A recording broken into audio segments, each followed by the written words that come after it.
and welcome. We are back on the See For Yourself podcast. I am your host, Arliss Johnson, and I'm joined here today with Marmee. Marmee, that's a lovely name. Today's film is a 1991 film by David Cronenberg, and it is entitled Naked Lunch, and I'm going to just give you a quick little synopsis of what the movie might be about. The movie, as the plot summary surmises, is after developing an addiction to the substance he uses to kill bugs, an exterminator accidentally kills his wife and becomes involved in a secret government plot. And that is the plot of the film. I've already shown you some of the promotional material, specifically the cover art for the box. I did want to ask you, just really quickly, if any of the actors that are sort of the main actors in this film sort of jump out at you. I know that you're a little bit better with actor names than I am. I'm terrible with names. I only really do faces. So I'll just name off a couple of the actors. We have Peter Weller, Judy Davis, Ian Holm, Julian Sands, and Roy... I'm going to give it a shot. Roy Scheider?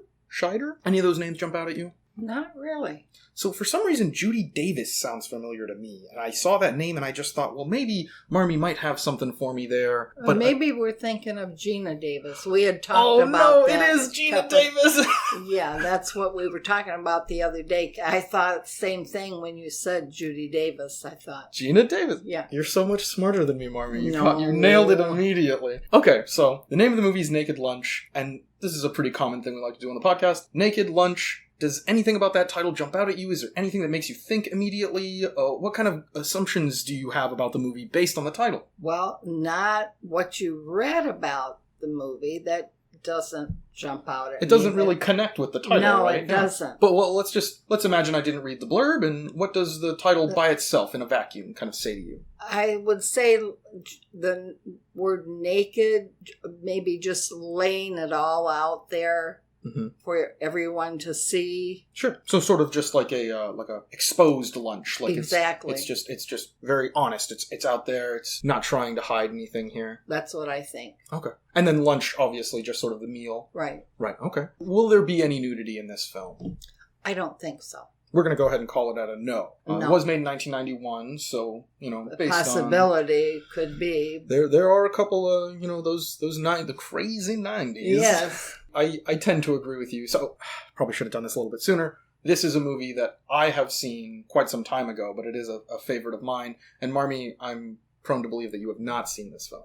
No, I have not. Although it's very possible you might have seen it and just not known. A lot of times that sort of happens. No, I have not seen it. Okay. Well, I appreciate your honesty. Thank you. David Cronenberg, are you familiar with any of his films at all? Just what we have talked about, just what you have taught me. Anything about that stands out in your memory? Not in relation to this. Okay. I know that you admire him. I'm a pretty big David Cronenberg fan. I know that he recently had a film that I went to see and I was a little bit disappointed with it. Crimes of the Future was the name of the movie. And I know you haven't seen that one either, and probably no one saw this movie. It's got, what's his name? The guy who played Aragorn, Viggo Mortensen. It's got him in the movie, and I believe there's a nude scene of him in that movie. So David Cronenberg's not above doing a nude scene. Okay, well, he's not above it. See, we may see some nude scenes then. Well, I'm just putting it out there, and I'm not asking you to change your prediction because I think it's a very astute observation on your behalf. I showed you what would be basically like the DVD or the VHS cover art for this film, and you said that it reminded you of Liza Minnelli. Right. Can you explain a little bit more about that? I think because of the jazz hands and the hat kind of reminded me of a musical or something that she would have been in. I know for me it reminds me of a particular artistic piece. The name of the piece is The Son of Man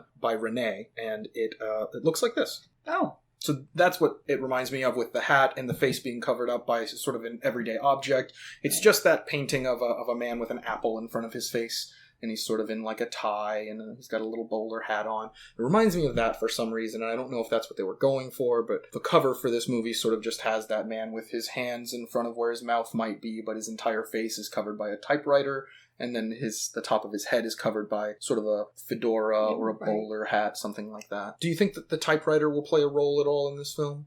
I think that it might. What sort of role? I mean, it doesn't get brought up in the blurb at all.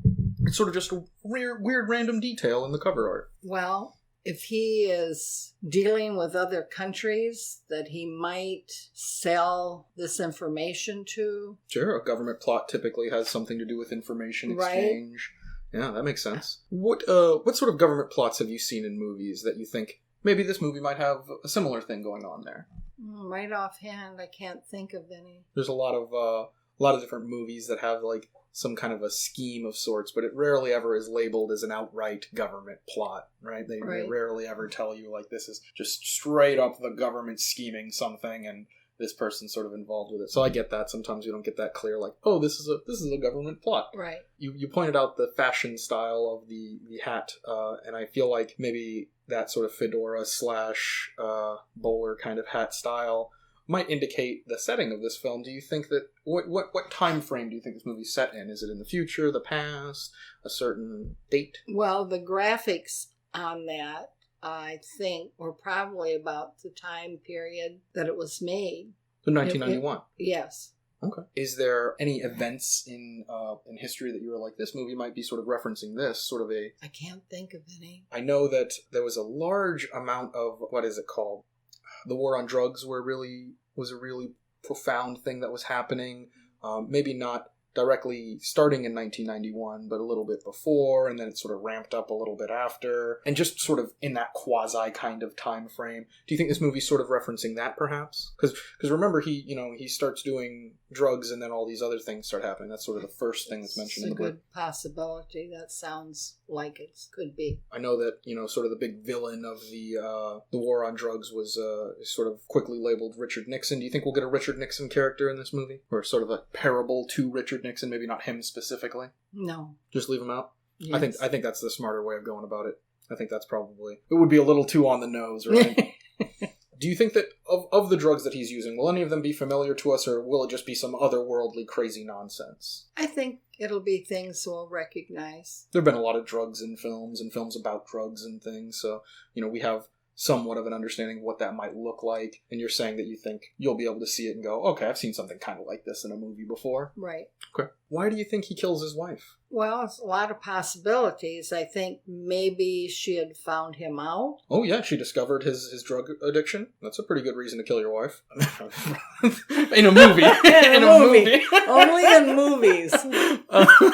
Yeah, no, I agree. Like, that's maybe he's strung out on the drugs. She comes home and sees him doing them, and he has a big reaction, and that makes sense, right? I like that.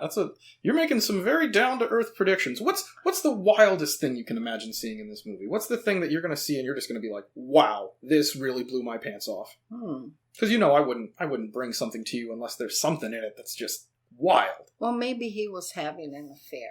Okay, that's a good one. Maybe she caught him having an affair. And that comes up a lot in movies. We love walking in on people having an affair. We rarely ever get, if ever, usually in films, the way it goes is the woman is having the affair and the guy comes in on it, and then he leaves her and learns to like be a better man as a result of some wild adventure he goes on. Rarely do we get the woman comes in on the man, and then the man reacts immediately to, like, the woman coming in a negative way, in such a way that, like, he kills her. That's a pretty rare thing to see in a movie. Well, maybe she stole his drugs. Oh, that could be... She messed with his drugs somehow, and now he's upset about that and coming after her, It does seem like, at least the way the blurb is written, that this is sort of just like the way that his story gets started off. It's not like a big to-do. How long do you think we'll spend with him, like, doing the drugs and killing his wife? Do you think it'll be, like, an hour of the movie, 15 minutes of the movie? I don't think they'll spend a lot of time on that. Yeah, I get that. I get that feeling as well from the blurb. It seems like it's sort of just a quick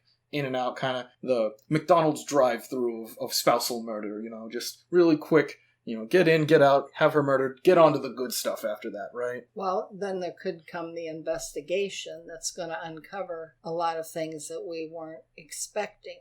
Sure, yeah. There's a lot of, like, hidden things here, or maybe the investigation sort of leads into the government plot somehow, He gets involved with something more... Sinister. Sinister, yeah. I like that prediction. I know that you're not familiar with David Cronenberg's work very much. He directed the film The Fly, if you're familiar with that one at all, with Jeff Goldblum. Yes. A lot of people read The Fly as a discussion on the AIDS epidemic. Yeah. that's how they choose to read that movie. While I'm not one way or the other on the movie in terms of reading it as, a discussion on the AIDS epidemic, or you could also easily argue that it's sort of a discussion on the way that people treated lepers, or the way that they treated radiation victims from nuclear fallout. That would have been a thing in like the 1940s that maybe was being discussed at the time. There's a lot of really interesting ways that we have treated really poorly disfigured people in some way. Disfigurement and the way that we treat disfigured people is a thing that David Cronenberg is willing to talk about in that movie. Do you think this movie will talk about that at all, or this will be just something that, like, completely unconnected? Could be. He could have been using his wife as a guinea pig. Maybe he didn't murder her, like stab her with a knife, but things that he was experimenting with. With the drugs and whatnot. With the drugs. Mm-hmm. He was using them on her, and she just happened to die. Yeah, it seems like a guinea pig. It seems like a pretty horrifying way for that to go down. And David Cronenberg is a really, really smart director. He's always finding new and interesting ways to challenge his audience. That's something that I fear a lot, especially with this newer movie, and being so openly vocal about how I didn't have a very good time with the movie. I'm genuinely worried that the movie was just too challenging for me, and that I'm not smart enough to catch all of the different nuances that he's throwing at his audience in this newest film.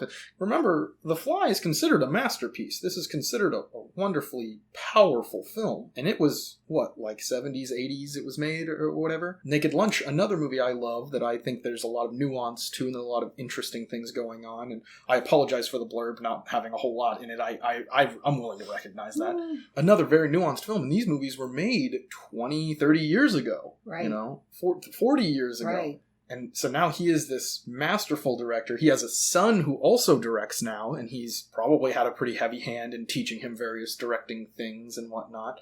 His son made a movie called Antiviral. So he's made movies of his own that are now popular and well-loved, and also very, very smart. I worry that even with Naked Lunch, because I haven't seen this movie in a long time, I do worry that this is another one of his movies that maybe I'm just not smart enough to catch. So I'm very, very excited to get to experience this movie with you, and I know that you're a clever one. You've got that 2500 vision. You can see into these sorts of things, and I trust you to catch things that I haven't caught before, and I'm not even going to catch now. I trust you for that. Okay. It's a lot of responsibility I'm putting on you here. I think I'm going to be surprised. I'm excited for you to have this good experience. Naked Lunch is one of the movies that I consider to be just a must-watch for any person, and I know that you're going to like it. I probably should have mentioned this earlier. It's sort of in that noir sort of crime style, and I know that was a lot more popular back in the day, and we don't get as many of those types of movies now, and it's really frustrating because it is such a cool and flavorful and moody kind of genre of film. I did want to say this before we go on to the movie. Naked Lunch, while I do believe this is a must-watch movie, and it's something that people should just be aware of, it is one of the few movies that we will cover on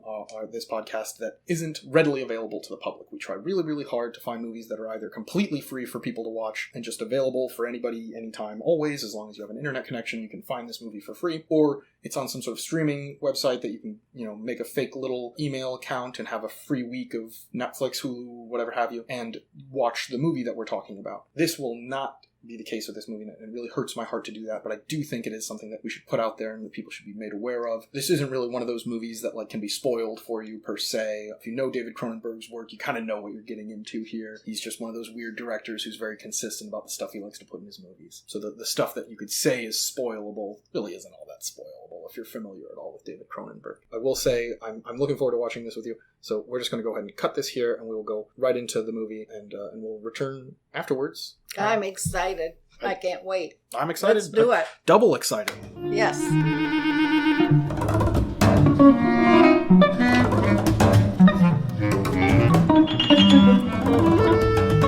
We are back. I know that there's a lot of opinions here, a lot of things to be said. I feel like we could talk about this movie for forever. I just want to open the floor to you, Marmee. What do you got? What are you thinking? Well, I was wondering about the question that we had talked about, the nudity. I was sure there wasn't going to be any, and Roy Scheider, I've never seen him nude before. There he is. He's the one. That's where the nudity came in. It was a shocker. So it did kind of come out of nowhere there right at the end of the movie. We were so close. We were so close. Yeah. We were maybe 5 more minutes and we would have gotten out scot-free. I know. Yeah, so it's not Roy Scheider himself's body that we get to see. It is him performing the role. Exactly.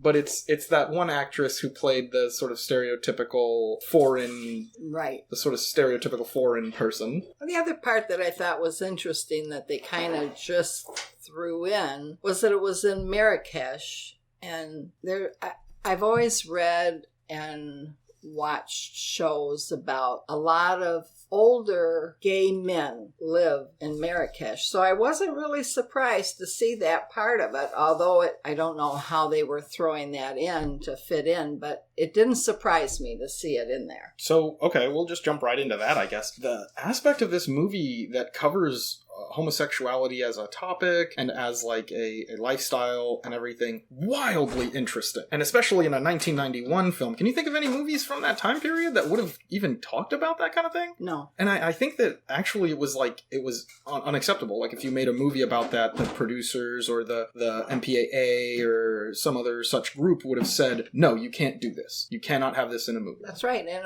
the movie took place in 1953. Yes. When I would think that most of the people weren't sure what a homosexual was. Or even if they knew what it was, they didn't really have that kind of casual talking style about it. Right. Because it did seem like in the movie they did bring it up pretty casually. Yeah, it was very casual, and during that time period, it wouldn't have been a casual thing. I can't speak to how the discussion style would have been at the time. I'm not 100% certain. It is the kind of thing that I would love to do more research on. We do sort of like to do that, where either in the past we try to imagine that the past is just like how it is now, or we look to the past and we like to think that it's totally different. I think this is one of those cases where I'm leaning more, well, it's kind of like how it is now, and I think you're leaning more, it was totally different.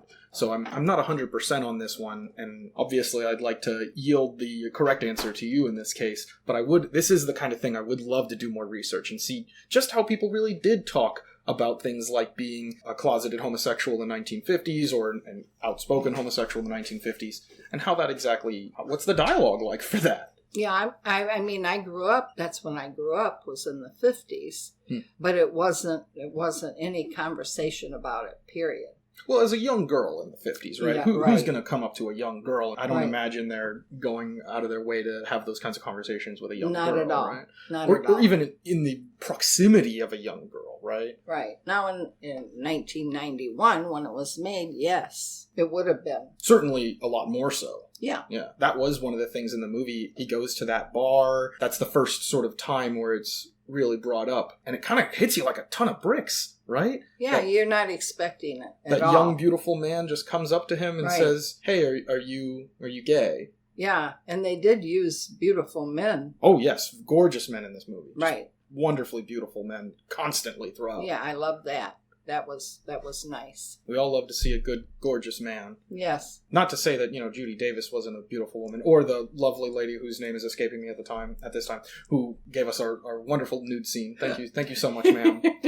Rather unfortunate, the complete and distinct lack of nude scenes for men in this film, but I think in the 1990s, even that would have been a wild and crazy thing to include in a movie. Yeah. But it would have been nice. Yeah, I mean, if we're going to ask the ladies to get naked, let's ask the men too. Why Let's not? go for it. Oof. There's so much to talk about in this movie. Just so much. Before we get too far away from it, I do want to say, this movie was a lot more challenging than I remember it being. I do remember it being challenging. I do remember it having a lot of really juicy stuff to talk about. But most of that I thought was kind of just David Cronenberg's love for doing sort of practical effects. Those big weird looking alien creatures and Right, the bug right. typewriter thing. Well, I enjoyed that. I really enjoyed that. And I thought that was very artistic. And I was trying to think how his mind, what he was thinking when he was directing that. I thought it was very good. I know that he loves doing that, and it kind of pops up in just about all of his movies, where he puts these sort of weird practical effect creatures in the movies. It is a movie based on a book. There's a book called Naked Lunch, and it sort of, I guess, has its own thing. I've never read the book, and I imagine you probably haven't either. No. So I can't be certain how much of this is like David Cronenberg was picked because the book had so many things in it that he would be perfect for bringing to life with his various animatronics and practical effects and whatnot. Or if it's just, this is a very normal book about like a detective kind of guy who happens to do drugs and hallucinate things. And they were like, hallucinate weird things? Well, David Cronenberg can make weird things. I don't know which came first. Which came first. But boy, I kudos to the writer because that's quite an imagination. Yeah, I'm somewhat unfamiliar with his work, but it does sort of seem like... Did you get the feeling that this movie might be sort of autobiographical for the writer? Oh, yes. Because a lot of it is about the writing process and becoming a writer and getting into that. It was a lot of that in there. Yes. Was there anything about that sort of stood out to you that you were just like, where was the aha moment where you're like, oh, this is all a big metaphor for writing? I don't think so much that as the hallucinations was what I was just fixated on. Okay. That I never thought, a hallucination could be that much.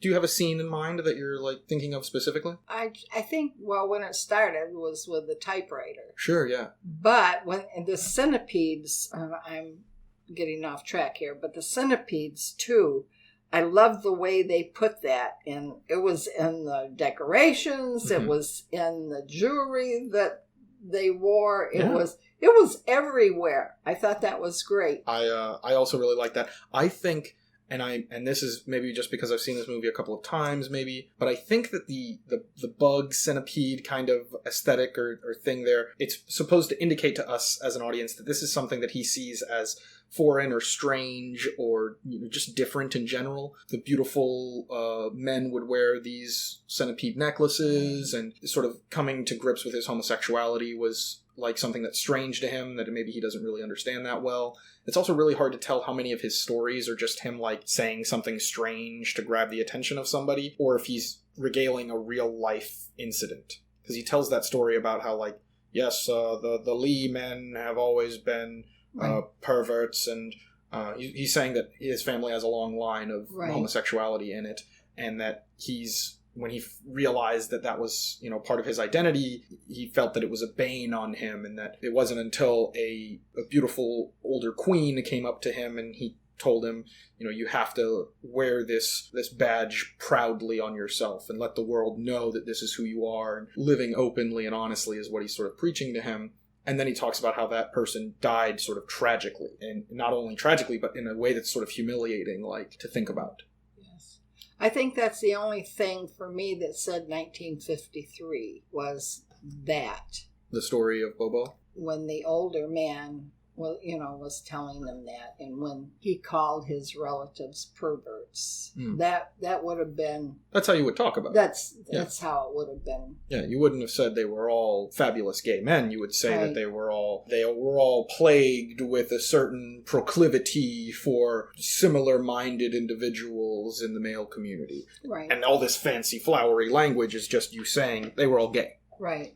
I think you're right. That is probably more akin to how it would be spoken about. Mm-hmm. Just that trying not to say it exactly kind of speech. Right. The metaphor that jumps out at me as almost like it's specifically trying to talk about being a writer is Judy Davis's character. He turns to her and he'll say, well, it's time for us to do our William Thoreau. Yeah. Was it William Thoreau? I can't remember. I think that's what it was. It's time for us to do our impression. Yeah. And she goes, oh, okay. And she takes a glass and puts it on her head, and then he takes his pistol and he fires it at her. William Tell. Oh, was it William Tell. Okay. Remember, he shot the apple. Right, yes. He shot the glass, but not the glass or forehead. Yeah. So I think that that's supposed to be a metaphor for what it's like to write a book. Writing a book is like telling a loved one to put an apple on their head and that you'll shoot it off with an arrow. But instead of the arrow hitting the apple, it hits their head, and then tragedy. And that's sort of what I think the movie is trying to say, is that this is supposed to be a metaphor for being a writer, is you have to create these like over-the-top, extravagant, dramatic moments, and then you just go to a new place or go to a new topic or what have you, and you just do it again. And you're supposed to just keep doing that, and people go, well, show us that you can do it. And then you have to, okay. And you show them you have these big dramatic moments inside of you, even if they're completely fabricated and nonsensical. Right. I don't think would even understand it. Being a writer, you may not even understand because you're basically all alone, and it's just what your hands can write down and what your brain can come up with. I mean, there's nothing else involved in it. It's all you. In one of the first scenes in the movie, that's basically all they do is talk about that. Yeah. You know, it's just these two guys sitting next to each other, and one of them says, well, rewriting is a sin. You're lying to your audience. Your most primal thoughts are the first ones that come out of you. Right. And the other one's like, well, no, I feel shame whenever I write and I don't rewrite. If I don't rewrite, I'm not giving the audience the best thing I can possibly give them. And then they turn to Bill Lee, our main character, and they ask him, what do you think? And he's like, I haven't written since I was 10. It's too dangerous. I'm an exterminator now. Which is him saying that writing is more dangerous than killing. Right. Wildly interesting take on the dangers of writing. I tell you. This I'll probably be thinking about this movie all night and for days yet to come. There's so much to think about. Well, yeah, and that's just the subject matter, you know. The visual metaphors were insane as well. Magical. The number of... They were unbelievable. I never thought I could be so off-put by a typewriter. Just the number of times that, you know, they just add these like weird fixtures or these stalks or udders or protruberances, right. And then they move or grow or shift around, or even the time when they were just typing on the typewriter but the little keys were sort of rubbery. That was off-putting as all get out. Very, very intense. God.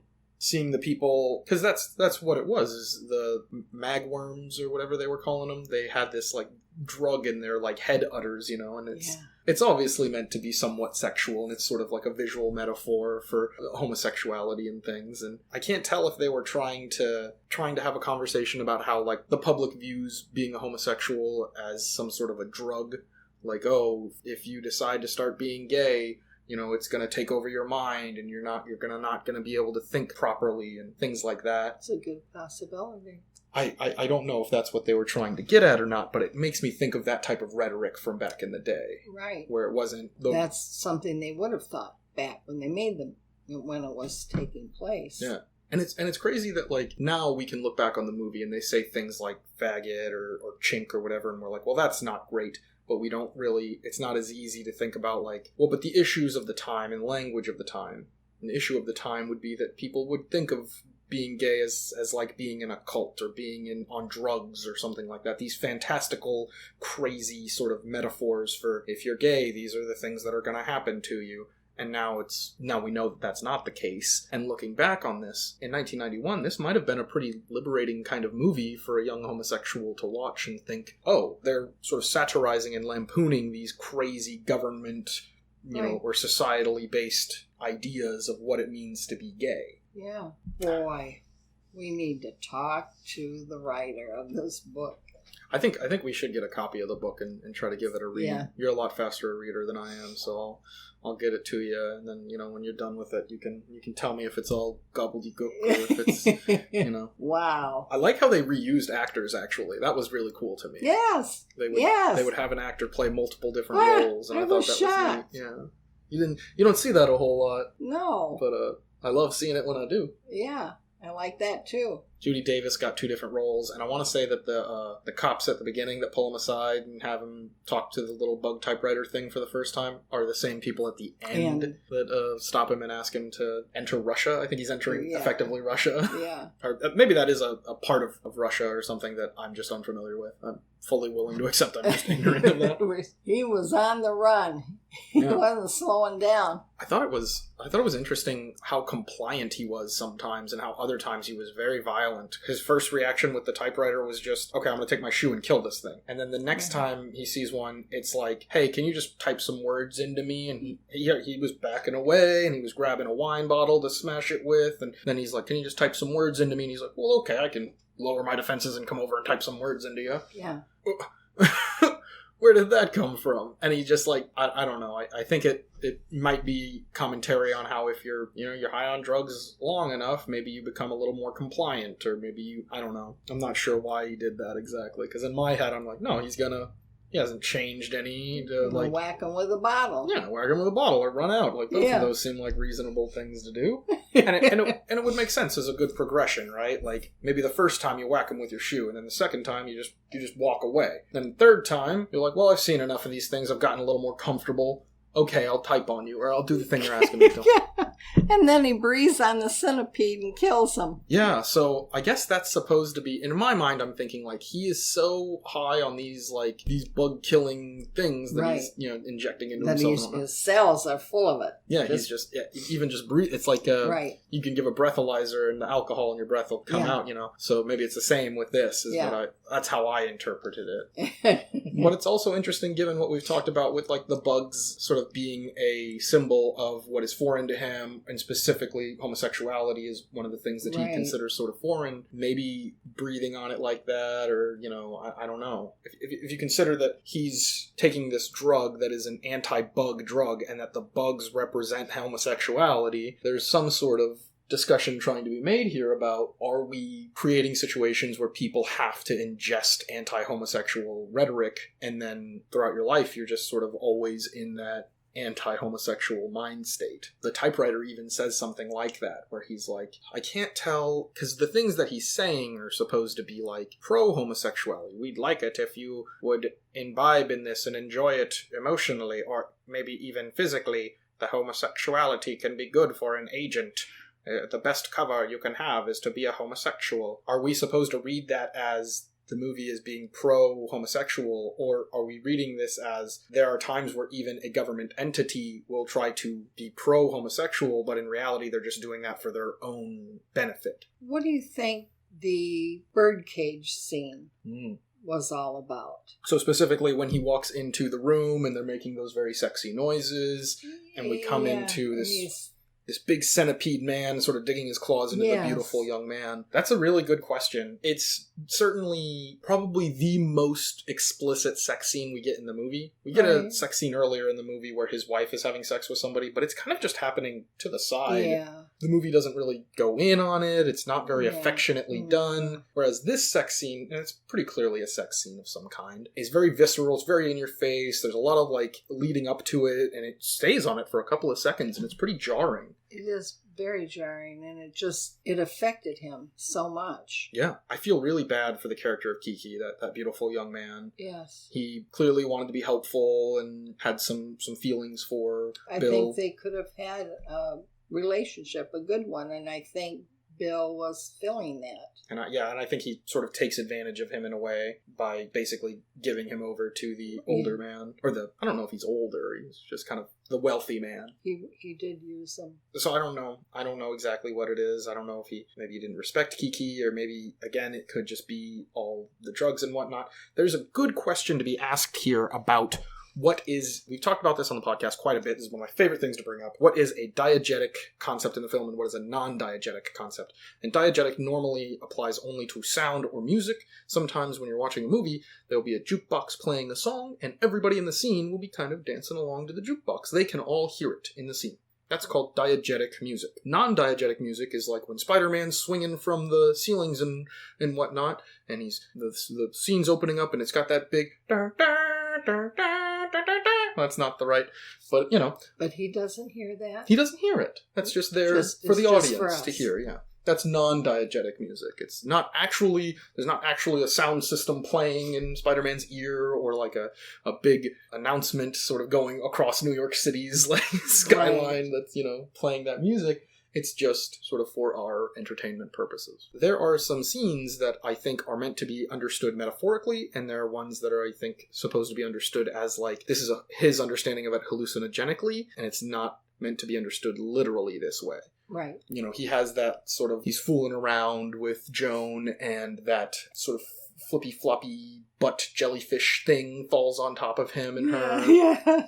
And they're sort of touching it a little bit, but they're mostly ignoring it in the scene. And then later it's revealed that thing, whatever it was in that moment, actually was the typewriter later. Right. So how often were there scenes like that where it kind of did sort of create a feeling in you like, okay, what I was watching just now wasn't literally on screen or what have you. There are some bad examples of this, like when they go to take his typewriter and they're like, take it. They close the door so it can't escape. Right. But a typewriter can't run away.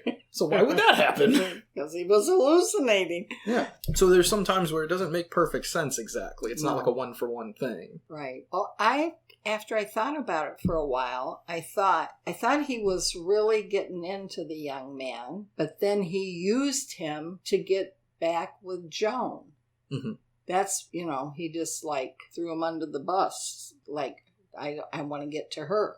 But then even when he had Joan, he just used her for the one, like the metaphor for writing, basically. Right. And he killed her off the same way he killed the previous Joan. Right. So, did he actually want to be with Joan? Is Bill Lee the type of character that we can even think about in terms of romance and or sexuality? Or is he just someone whose sexuality happens around him and he doesn't actually care about these things one way or the other? Yeah. I think all he thinks about is writing. I think that's a perfectly fair way to interpret his character. Right. But he's hooked on drugs. Yeah. So he has to fight those demons. And a lot of writers, I've read about writers that do either use alcohol or drugs to stimulate their writing. Yeah, absolutely. That's sometimes even very clear. Right. Sometimes when you're, getting into these sorts of really high, strange concepts, and you're like, wow, this is some crazy stuff. And then years later, you'll find out, oh, the guy was on coke the entire time. That explains that. I think one of the most prolific examples of that is Stephen King. We know now pretty much for a fact that Stephen King did a ton of coke all the time he was writing all of his best stuff. He refuses to admit that now. He's very adamant about like, no, not really. Or at least admit it in its like full scope. I know that one of the biggest problems I have, I don't like Stephen King, and I've come into a lot of like difficulty with that with some of my contemporaries, and a lot of people in my sphere of discussion are very big Stephen King fans, and I am not one of them. The It movies, with the clown character, Pennywise. Very popular movies. They've made them, on multiple different occasions now. Sort of inevitably, when these movies are coming back out or into popularity again, they sort of get Stephen King for an interview. And without fail, they bring up one particular scene in those books that does not make it into the movies. And it's sort of the plot of the film is they have to go into the sewer to catch Pennywise and stop him from killing people and whatnot, right? And when they do, they have to leave the sewers now, but they don't really know how to get out. Pennywise sort of corralled them into his little lair, and they just followed him, and now they don't know how to leave. They've lost their way. And in the movies, they sort of find their way out by some way, or they don't even bring it up as an issue at all. They just walk on out like it's their house. They know exactly how to get out of the sewers. Kids playing in the sewer these days. But in the books, they have these are all children. All the characters are like 9, 10, 15, that type of age range. And they all have a sewer orgy. They just all start having sex with each other. This is written by Stephen King. It's in the book. Craziest thing you've ever read in your life. And in interviews, they'll ask him, like, do you think that scene will make it in? And he's like, no, I don't think they'll ever put it in the movies or nothing. He's cognizant enough to recognize that nobody wants to shoot that. But when they ask him, like, well, why did you write it then? That's kind of an odd scene. Why would you write that? And he'll explain it instead of saying, hey, I was high on coke. I wrote some wild stuff. It's probably not great now, but, drugs. He doesn't say that. Instead, he'll say, well, I needed to have a scene in there that proved that the kids had become adults now. They're adults now. They're grown up. They've passed that rite of passage, and this was also a good way to show that they understood what love was. And I'm like, no. Wow, Stephen King, it's crazy for you to endorse sewer orgies as a way of expressing love, and your go-to way of expressing love. Oh, he must have been hallucinating. Yeah. So now I know you said earlier that, you felt like, well, I've never thought of hallucinating to work that way. Well, Stephen King, while clearly hallucinating on something, wrote a child sex orgy in his coming-of-age story for children. Jesus. And he's unwilling to this day, as far as I know, I could be proven wrong any day now. As far as I know, he has not been willing to admit that was an impossibly wrong thing to write in a book ever. Right. Now, and even then. There are some things where you can say, like, okay, well, in the 90s, they might have said very offensive words or something like that. I don't think in the 90s they were like, kid sex orgies are cool, everybody. Right. I don't think so either. I don't think that would have flown. I don't even think in the 50s that would have flown. No. Especially not then. Yeah. It was like a bunch of Puritans running around. I genuinely don't understand. And when I explain this to people, not all the time do they go, oh, I didn't know that. I was wrong about Stephen King. He's clearly some kind of a crazy person. Not all the time will they do that. Sometimes they'll actually try to defend him. Be like, God. He's just writing some stuff he thinks is provocative. Come on. Well, you're certainly correct. That is very provocative. I'll give you that. Talk about shock value. Yeah. Even more than more than all of the slurs we got in this movie, And again, it's set in the 1950s. I'm sure people will be saying slurs left and right. So they had maybe, 3 or 4 instances of slurs in this movie, so I think they were pretty light-handed with it. Right. They weren't, taking full advantage. No, not at all. What was that thing he would say all the time where he would be like, you dig? Ah! Was I the only one hearing him say, you dig? That was definitely a 50s thing. Do you think he was going to say... Digging it? Did he ever say daddy-o? I don't think I heard him say that, but he could have. It seems like the kind of thing that might have... He could have, yes. A couple of quotes that I just really liked in the movie. America is old, dirty, and evil. I liked that. Yeah. I thought that was great. Old America. You know how Americans are? They want to travel. And wherever they travel, they just want to talk. Want to talk to other Americans. I'm glad you put that down because that was hysterical. It's the truth. Really? It is the truth. Yes. I've also experienced that, but I thought that was just because of... I experienced that through the service, and a lot of those people are young, and they're dumb, and they don't know what they're doing. But I know you've traveled a lot in your life, and you've been to different countries and whatnot. And I just think it has to be the fact that someone else is going to sit down and speak English with them. There has to be. Is the language barrier the big problem I think for them. it is. It seemed like most of the people I guess they were mostly talking to people that were not necessarily like natives of, what did they call it? The interzone. Right. They weren't talking to just like everyday people. They were expats or something. Yeah. They were talking to all the people who would like sort of tourists effectively. Right. So I guess that's why it felt like there were a lot of English speakers there. I find that in most other countries, most people speak more than one language, and admittedly sometimes none of those are English. I mean, that's a lot more than we're doing over here. It's not like every single one of us speaks 2 or 3 languages or anything. No, but before you go somewhere, you should learn a few words. At least learn how to ask, can you speak English, please? Right. Hello, how are you? How much is it? Yeah. Key things. Yeah. A lot of people don't. No. They just rely on, I hope somebody around here is willing to complain with me about how there aren't any hamburgers in the area. Where do they sell the guns and hamburgers? Where's the nearest McDonald's? Yeah. Take me to where they make the real food. Burger King. Right. Oh, that's so true. Easily one of my favorite lines in the movie. Very, very good. When they were talking about the injecting the bug spray drug, they describe it as a literary high, and then they say it's Kafka-esque.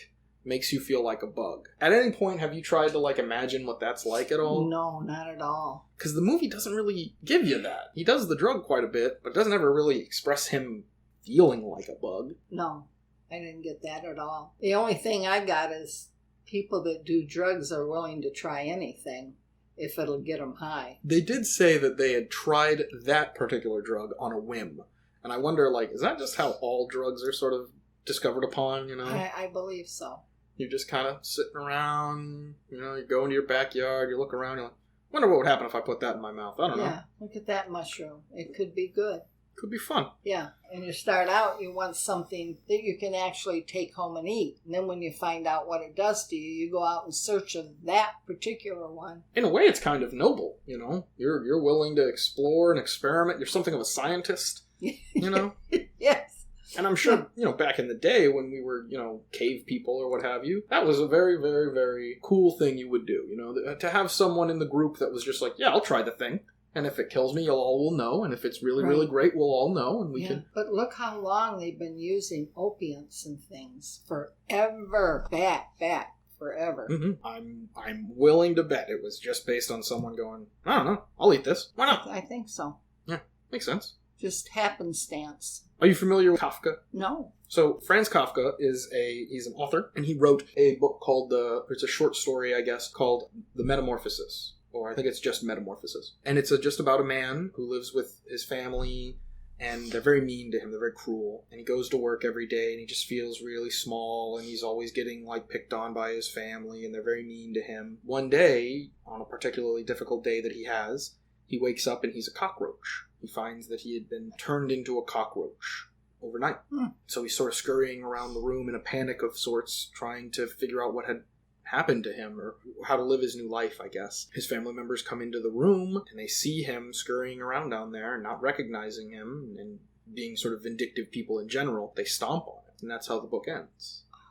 Do you think that they're trying to connect sort of a through line here where this movie's sort of interconnected with Franz Kafka's work? I think so. It's interesting because it feels like they're kind of trying to say that the main character sort of feels pretty small. Right. He feels, in his wildest hallucinations, he's an agent, a great man on a mission, and his homosexuality is like a benefit to that. Because they said that too in the movie. Yeah, that's how he imagines it. And so this movie's kind of almost the opposite of the Metamorphosis, where in Metamorphosis goes to sleep and imagines himself to be a bug, or he becomes a bug, or whichever happens, and then he's crushed for it. And in this, he doesn't become a bug. He sees bugs, and he interacts with them, and they make him into a cooler person than he is in real life. In real life, he's an exterminator, and he abandoned his dream of being a writer when he was 10 because he was scared of being honest, basically. Right. And, when you're a homosexual, I imagine being honest in the 1950s is a death sentence. Yeah, they could keep it a secret so much. So many married people, too. They had to live 2 lives. They said that earlier in the movie, too, where he says, I had a troubled past, but I'm married now. I'm straight. And you can't really tell if it means straight from drugs, but being married doesn't affect your ability to do drugs. No. And, being married doesn't mean being straight. That's true, yeah. There's a lot of people who the word for it now is having a beard. Oh. Yeah. You have a beard, and that's what you call your wife. You just have her so that nobody suspects you of being gay. I've never heard that. It's called a beard, today, that's my lesson. You learned a new cool thing. Yes, I love that. Okay. I actually did not know that Marrakesh at some point was a hot spot for older gay men. I did not know that. Oh, yeah. I've known about it for a long time. But I think when I first found out about it was reading about the art world or the design world. So is it possible that, because I know that a lot of times sort of the rhetoric is there's an idea of homoeroticism that's put on the arts, and a lot of times the people will not be, or they will be, it just depends. But sometimes they'll just sort of equate the two as being equal, right? If you're into the arts, you're also homosexual. And that could just be like a cultural thing that we've come up with over the years, or it could be... Yeah, I don't know. I don't know why they land in a lot of gay men. They love finer things. They love the arts. They like good stuff, good clothing, that's what interests them. Well, I'm not saying all, but the ones I've known. And it could be because they feel that that's, where they come across the most people who are accepting of them and willing to be kind to them and whatnot. And I imagine that, when you work in theater and whatnot, and a lot of stage plays or a lot of, these types of things are about these strange and high concepts that when you say, well, actually, I know I'm a guy, but I actually am attracted to guys. Most people are like, okay, look, we're performing Titus Andronicus this evening, and it's about a man who, gets his eyes stabbed out and has sex with his mother, and it's all this other crazy shit. You being attracted to men, not really blowing my mind here. Maybe that's what it is. I don't know. But I do know that, I felt like a lot of them are interested in historic things. Sure, yeah. Because history is a lot kinder to the gay people the further you, the longer you go back, the more it seems like it's just been a normal thing for the longest time, and only in the last 500 or so years have we just been terrible to them. I know. Do you think that it's been a religious thing that Probably has driven it? Yeah, I'd venture to say so. I think that could be it. They've told you that, no, this isn't good. This is not right. If you're going to be a good, religious person, you have to go against this. And it's Western religion too, because even in where a lot of China derives its religious beliefs, and it's sort of and it's sort of where China derives a lot of its religious beliefs and its philosophies and whatnot. There are even stories of emperors who fell in love with men, and the story of the cut sleeve, where an emperor was in love with a common man, and they were in a field taking a nap, and when the Emperor woke up, he saw that on his silk sleeve, the other man had fallen asleep, and so he cut his silk sleeve in order not to disturb the man. Do you think there was anything else you wanted to mention before we... You mentioned the nude scene with the thing, whatever. I thought that was going to be the nude scene. Oh, okay. With the... Yeah, with the jellyfish flapping thing. I thought that was going to be it, and I thought, it can't be it. No, it's not. But then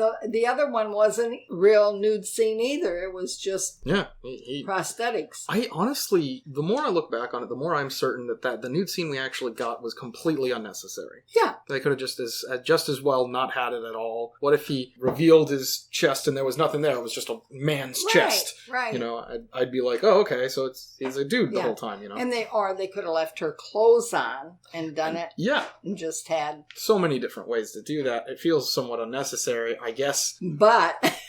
I guess they just... A lot of that stuff was... probably somebody would think was unnecessary too. I don't know. You know, that's a good question. Do you think that there are parts of this movie that they didn't add anything to the movie and they were just sort of there to like make you feel like that's odd? I think you're right. I don't know if that's what I'm trying to say. I don't want to put that on myself because I do think that a lot of the... But I think some of it could have been just buying time until, I wonder if maybe the weird butt jellyfish thing was to, like, indicate... Because that thing is awkward and strange there, and it's clearly got a butt. Right. Was it just there to let us know how awkward he was feeling, like, groping on a woman because he's actually a homosexual? And the way that thing's so awkward is to help us understand that. Could have been. That makes sense. And then the lady comes in and shames them for fooling around, and then she shoos off the little awkward thing, and maybe now he feels a little bit better, because maybe, thankfully, now he doesn't have to do this with a woman anymore.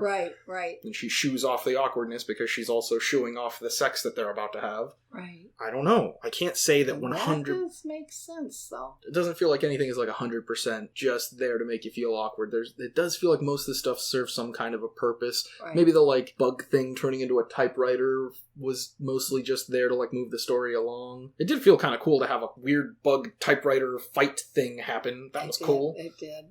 Yeah, that was cool. Something you'd never... That's the one thing I will say for David Cronenberg. There are things in these movies that you'll never see in another movie as long as you live. When you think of making that, it's very genius.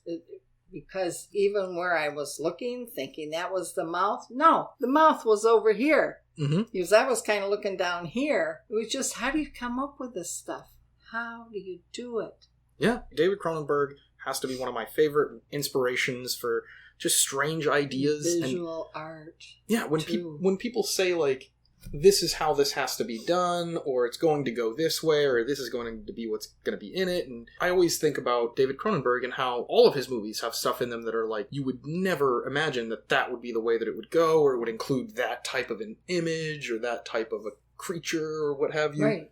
And he finds a way to jam that stuff in just about every time. Really good imagination. Really, really good.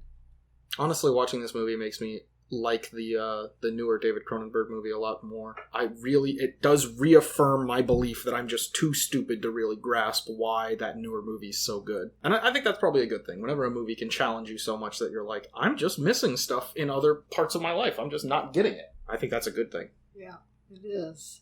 Oh, good stuff. I do want to both apologize probably to you and to previous people I've sort of had on the podcast. Going into this, I did kind of feel like, you've seen probably more movies than anybody we've had on ever.